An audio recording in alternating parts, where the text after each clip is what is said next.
নমস্কার বন্ধুরা, lessee known Bengali audio story চ্যানেলে আজ শোনাব শ্রীযুক্ত মনোজ বসু মহাশয়ের একটি অবিস্মরণীয় গল্প, রাতের আশ্রয়। রাত দুপুরে মোটর বাস রাস্তার মোড়ে নামিয়ে দিয়ে গেল। গাঁ বসতি নেই কোনো দিকে।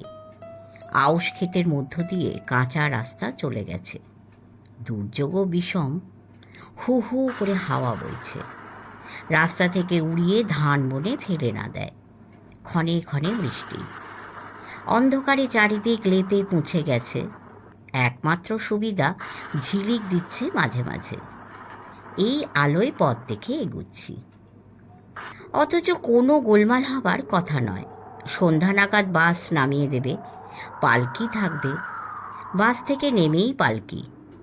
এই সমস্ত লিখেছিল দীপেশ। বিডিও অর্থাৎ ব্লক ডেভেলপমেন্ট অফিসে কাজ করে সে। মাইল তিনেক পথ। কাঁচা রাস্তা বটে, কিন্তু বাঁক চুন নেই। নাকে সোজা চলে গেছে। অন্ধ মানুষও অবাধে চলে যেতে পারে, আর আমার জন্যে তো পালকি। দীপেশ সবই স্তরে জানিয়েছিল। কিন্তু বাসটা বদমাইশি করল। গোড়ায় বেশ ভালোই চলছিল। অ্যাসিস্ট্যান্ট বার 5-7 হ্যান্ডেল মারতে গর্জন করে উঠল। ড্রাইভার গদি থেকে নেমে এসে ইঞ্জিনের উপর গড় হয়ে প্রণাম করল। ভাবখানা এই, তেঁতরামি করো না আজকের এই দুর্যোগের দিনে। এক দৌড়ে গিয়ে কেশবপুরে থানার সামনে নিজের জায়গায় দাঁড়াও। রাতের মতো নিশ্চিন্ত। বাসও যেন কানে নিল কথাটা। ভক ভক আওয়াজ করে পথের গরু ছাগল মানুষজনকে ভয় দেখিয়ে দিব্যি স্ফূর্তি ভরে দৌড়চ্ছে। কুয়োদার হাট ছাড়িয়ে এসে মাথায় যে কী শয়তানি ভর করল, একেবারে নিশ্চুপ। অনড় হয়ে দাঁড়িয়ে গেছে। কত কাণ্ড করছে ড্রাইভার। এটা খুলছে ওটা খুলছে, ইঞ্জিনের তলায় ঢুকে যাচ্ছে এক একবার। কিছুতে কিছু নয়। শেষটা নিজের সিটে বসে যত প্যাসেঞ্জার ছিল সব নামিয়ে দিল। বলল, ঠেলুন মশাইরা। 25 জনের 50খানা হাত ঠেলছে তো গাড়ি চলতে লাগলো। ঠেলা বন্ধ হলো তো গাড়িও অচল। বৃষ্টি বাদলার মধ্যে গাড়ি যেন নেশা করে বুঁদ হয়ে আছে। আমরা ঠেলে ঠেলে নিয়ে যাচ্ছি। প্যাসেঞ্জাররা চেঁচামেচি করে, বেশ মজা হলো মশাই, ঠেলতে ঠেলতে কেশবপুর পৌঁছে দিতে হবে নাকি? ভাড়া নিয়েছো তবে কেন? ড্রাইভার বলে, বেশ সিটে উঠে পড়ুন তবে মশাইরা, তাতে যদি গাড়ি কেশবপুরে পৌঁছে দেয় আমার কোন ক্ষতি? না, তোমার ক্ষতি কিছু নয়। গাড়ি না চলে তো আমরা ঠেলবো, চললে তখন তো ইঞ্জিনই টানছে। তুমি থাকো আরাম করে গদির ওপরে। আজে বাজে কথার জবাব না দিয়ে নির্বিকার ড্রাইভার বিড়ি ধরালো একটা। আমাদের কষ্টে ও কাকুতি মিনতিতে শেষটা বুঝি ইঞ্জিনে দয়া হলো খানিকটা। আওয়াজ দিয়ে উঠল হঠাৎ। চলতেও শুরু করলো, কিন্তু খানিকটা গিয়ে ঝিমিয়ে আবার দাঁড়িয়ে পড়ে। পুনশ্চ ধস্তাধস্তি। এমনিভাবে সেখানে ঠিক সন্ধ্যার সময় এসে পৌঁছাবার কথা। সেখানে আমরা পৌঁছলাম রাত্রি 12টা। সেই রাত্রি 12টায় আমাদের এনে নামিয়ে দিয়েই ছুট। ড্রাইভার বলে, দেরি করতে গেলে আবার হয়তো বিগড়ে যাবে, তাহলেই চিত্তি, নামবার সময়টুকু দেব না, এমনই অবস্থা। ছুটে বেরুলো মোটর বাস। নিরন্ধ্র অন্ধকার। ছচ্ছর করে এই সময় বৃষ্টি এলো এক পশলা। কাঁচা রাস্তার জল কাদা ভেঙে চলেছি। বিপদের ওপর বিপদ। মাঠের উল্টো পাল্টা হাওয়া ছাতায় বেঁধে পটপট করে কতগুলো শিক ভেঙে গেল। ছাতার কাপড় উঠছে ঘুড়ির মতো পতপত করে। তখন আর চলা নয়, দৌড়নো দস্তুর মতো। তেপান্তর মাঠ থেকে ছুটে পালিয়ে গাঁ বসতি কোথাও আশ্রয় পেতে চাই। ছুটছি তো ছুটছি, নদীর উপর এলাম। নদীর কথাও দীপেশ লিখেছিল বটে, নদীর ওপর পাকা পুলের কথা।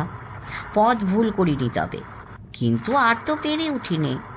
শীত ধরে গিয়ে সর্বাঙ্গ ঠক ঠক করে কাঁপছে। পা চলতে চাইছে না। অসাড় হয়ে পথের উপর পড়ে না যায়, এই এখন ভয়। আবার একটা ঝিলিক দিল, সঙ্গে মেঘের গর্জন। দেখলাম পুলটা ছাড়িয়ে অদূরে অশ্বত্থতলায় পাকা ঘর। চুনকাম করা সাদা দেওয়াল বিদ্যুতের আলোয় ঝিকমিক করে উঠল। খেতে চাইনি। জায়গার অকুলান থাকে তো এমনকি শোয়ার কথাও বলবো না, রাতটুকু একটু মাথা গুঁজে থাকবার মতো আশ্রয়। কড়া নাড়তে নেয় সঙ্গে সঙ্গে দরজা খুলে গেল। এমন নিশিরাত্রে জেগেই ছিল ভিতরের মানুষ। মাথায় আধ ঘোমটা ফুটফুটে তরুণী বউ দরজা খুলে দিল। পিছনে এক বুড়ো মানুষ। বিদ্যুৎ চমকালো ঠিক এই সময়। দেখলাম কাঁদছিল বউটা। এখনও সামলাতে পারিনি। কেঁদে কেঁদে চোখ লাল, দুগালে জলের ধারা গড়াচ্ছে। কোন দুঃখে জানি নে ঘরে খিল এঁটে বসে কাঁদছিল। বুড়োর সঙ্গেই বা কী সম্পর্ক বউটার? বুড়ো পরিচয় করিয়ে দিয়ে বললেন, আমার বৌমা। দাঁড়িয়ে কেন বাবা, ভেতরে এসো।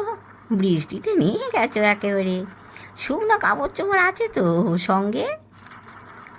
হাতের কিট ব্যাগ দেখিয়ে দিলাম। মোটামুটি সমস্তই আছে। বুড়ো বললেন, ও বৌমা, এই বসবার একটা কিছু পেতে দাও খাটের উপর, বাছার বড় কষ্ট হয়েছে। কি মোলায়েম কথা বুড়ো মানুষটি। কথা শুনে সব কষ্ট জুড়িয়ে যায়। চেহারাটিও মুনি ঋষির মতো। বলবার আগেই বউটি বেরিয়ে চলে গেছে। ব্যাগ খুলে শুকনো কাপড় বের করে পরলাম। মাদুর, বালিশ আর চাদর হাতে করে বউ ফিরে এলো। পরিপাটি করে পেতে দিল। যেমন শ্বশুর তেমনি বউ। কি ভালো যে এরা, কিন্তু বড় দরিদ্র। নড়বড়ে ছোট একখানা খাট একেবারে খালি পড়েছিল। মাদুর, বালিশ, চাদরে বিছানা করছে, তাও অতি জীর্ণ। চুপি চুপি বলছি, দোষ নেবেন না, সাধারণ অবস্থায় অমন চাদরে পা মুছিনে আমরা। বিছানা করে দিয়ে চলে যাচ্ছে। আমি বললাম, এই রাত দুপুরে রাধাবাড়ার হাঙ্গামায় যাবেন না আবার। মনিরামপুরে গাড়ি অচল হয়েছিল, সেই সময়টা পেট ভরে খেয়ে নিয়েছি। বউটি বড় বড় চোখ মেলে আমার দিকে একবার তাকিয়ে নিঃশব্দে বেরিয়ে গেল। বুড়ো দেখছি মজলিসি মানুষ। এত রাত্রি তবু খাটের প্রান্তে পা ঝুলিয়ে বসে কথাবার্তা আরম্ভ করে দিলেন। একেবারে কিছু খাবে না বাবা? না, লজ্জা করে বলছো? হ্যাঁ, ছেলের মতো তুমি, খুলেই বলি। দুর্যোগে অতীত হয়ে এলে সত্যি ভাবনা হয়েছিল কি খেতে দিই এখন। বৌমার মনে ঝড় বয়ে যাচ্ছে, তবু সে বড্ড ভালো মেয়ে। তুমি নিজে থেকে মানা না করলে এতক্ষণে রান্না বান্না বসিয়ে দিত। সুযোগ পেয়ে জিজ্ঞাসা করি, কাঁদছিলেন যেন উনি, কি হয়েছে? ফোঁস করে বুড়ো এক দীর্ঘ নিঃশ্বাস ফেললেন। বড় দুঃখে বৃত্তান্ত। সংসারে আগুন ধরে গেল। রোজগেরে ছেলে বাসা থেকে দূর করে দিল আমাদের। আগে বৌমাকে দিল, তারপর আমাকে। একটা বেলার এদিক আর ওদিক। বাপ বেটি সেই থেকে এখানে আশ্রয় নিয়ে আছি। ছেলে আবার বিয়ে করেছে শুনতে পেলাম। বৌমা ছেলে মানুষ তো, খবর শোনা অবধি দু চোখে ধারা বয়ে যাচ্ছে তার। স্তম্ভিত হয়ে গেছি। বুড়ো আরও কত কি বলে যাচ্ছেন, এক বর্ণ আমার কানে যাচ্ছে না। নিরপরাধ এই সুন্দরী মেয়েটাকে ত্যাগ করেছে, এবং বাপ বোধহয় পুত্রবধূর হয়ে দু কথা বলতে গিয়েছিলেন, সেজন্য তাকেও তাড়িয়েছে। সেই পাষণ্ড টোপর মাথায় দিয়ে আবার নতুন বউ আনতে চলল। হাতের মাথায় পেলে লোকটাকে সমুচিত শিক্ষা দিয়ে দিতাম, তাতে আমার জেল ফাঁসি যা হবার হতো। এই সমস্ত ভাবছি, এমন সময় বুড়ো দাঁড়িয়ে বলল, এই দরজা দিয়ে শুয়ে পড়ো বাবা, আমরা ওই পাশেই রইলুম। জোর বৃষ্টি বাতাস তখনও বইছে, বড্ড ধকল গিয়েছে। শুতে শুতেই ঘুমিয়ে পড়েছি, মরার মতো ঘুমিয়েছি। যখন ঘুম ভাঙল, দরজা খুলে দেখি বিস্তর বেলা হয়েছে, চারিদিকে রোদ। রাত্রিবেলার অত দুর্যোগের চিহ্ন মাত্র নেই। চলে যাওয়ার আগে বুড়ো মানুষটিকে দু এক কথা বলে যাওয়া উচিত। বড় ভালো লোক এরা। আরে সর্বনাশ, এ কোন জায়গা? ঘরের ঠিক পেছনে শ্মশান ঘাটা মজা নদীর কূলে। আধপোড়া কাঠ, ভাঙা কলসি, ছেঁড়া মাদুর, বালিশ ইতস্তত ছড়ানো। গ্রাম্য শ্মশানে যে চেহারা হামেশাই দেখা যায়, যে কুঠুরিতে রাত্রিবাস করেছি সেটা শ্মশান বন্ধুদের বসা ওঠার জায়গা। দেওয়ালে সাল তারিখ সব খোদাই করা আছে, রাত্রিবেলা নজরে আসেনি। নবীনচন্দ্র মালাকার নামে কোনো এক ব্যবসায়ী পিতামাতার আত্মার কল্যাণে এই ঘর বছরখানেক আগে বানিয়ে দিয়েছেন। আমার ঘন্টা কয়েক পরে বিডিও অফিসে হাজির হলাম। শোবার ব্যবস্থা করে দিয়ে শ্বশুর আর পুত্রবধূ যে কোথায় গিয়েছিলেন কে জানে। অদূরে দীপেশের কোয়ার্টার। স্কুলে পড়বার সময় দীপেশ অভিন্ন হৃদয় বন্ধু ছিল আমার। অনেক বছর পরে হঠাৎ এই সেদিন শিয়ালদা স্টেশনে দেখা। বিয়ের বাজার করে ফিরছে। আমায় নিমন্ত্রণ করে হাত দুটো জড়িয়ে ধরে বারংবার যাবার জন্য বলল। কথা না দিয়ে পারলাম না। সেই কথা রাখতে গিয়ে এত দুর্ভোগ। আমায় দেখে দীপেশ কলরব করে উঠল। বিয়ের তারিখ কাল। আত্মীয় স্বজন কিছু কিছু এসে পড়েছেন। ভিড় জমেছে মন্দ নয়।